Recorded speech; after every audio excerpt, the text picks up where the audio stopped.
ফিলিস্তিনে গণহত্যার প্রতিবাদে কালিয়ায় জামায়াতের বিক্ষোভ মিছিল। ফিলিস্তিনে ইসরায়েলের গণহত্যা ও ভারতীয় মুসলমানদের উপর নিপীড়নের প্রতিবাদে নড়াইলের কালিয়ায় বাংলাদেশ জামায়াত ইসলামী ও সর্বস্তরের ছাত্র জনতার উদ্যোগে বিক্ষোভ মিছিল ও প্রতিবাদ সমাবেশ অনুষ্ঠিত হয়েছে। সোমবার বিকেল 5টায় কালিয়া বাস স্ট্যান্ড থেকে মিছিল শুরু হয়ে শহরের প্রধান সড়ক প্রদক্ষিণ করে। নো ওয়ার্ক নো ক্লাস কর্মসূচির অংশ হিসেবে আয়োজিত এই কর্মসূচিতে হাজারো ধর্মপ্রাণ মানুষ অংশ নেন। মিছিলে অংশগ্রহণকারীরা ফ্রি ফিলিস্তিন, মুজলুম এক হও, ইসরায়েলি গণহত্যা বন্ধ করো ইত্যাদি স্লোগান দেন। সমাবেশে বক্তারা অবিলম্বে ইসরায়েলের হামলা বন্ধ ও মুসলিম নিপীড়নের বিরুদ্ধে বিশ্ববাসীকে সোচ্চার হওয়ার আহ্বান জানান।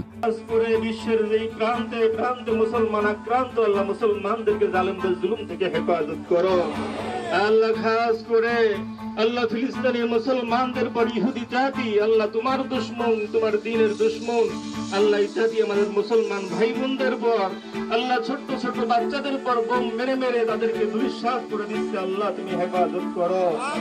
তোমরা বন্ধ এই আক্রমণ, এই হত্যাযজ্ঞ বন্ধ না করো, তাহলে তোমরা অপেক্ষা করো, হয়তো আল্লাহ রব্বুল আলামিন কাবা ঘরকে যেভাবে রক্ষা করেছিল, ফিলিস্তিনি নারী শিশুদেরকে আল্লাহ রব্বুল আলামিন ওইরকম আবাবিল পাখি নামক ওইরকম কোনো ব্যবস্থা দিয়ে তোমাদেরকে দুনিয়া থেকে ধ্বংস করে দিয়ে বিদায় করে দিয়ে ওখানে ফিলিস্তিনিদেরকে বিজয়ী করবে ইনশাআল্লাহ। আর পুরো পৃথিবীতে ইসলাম জিন্দা থাকবে মুসলমানদের রক্তের পর ভেসে ভেসে।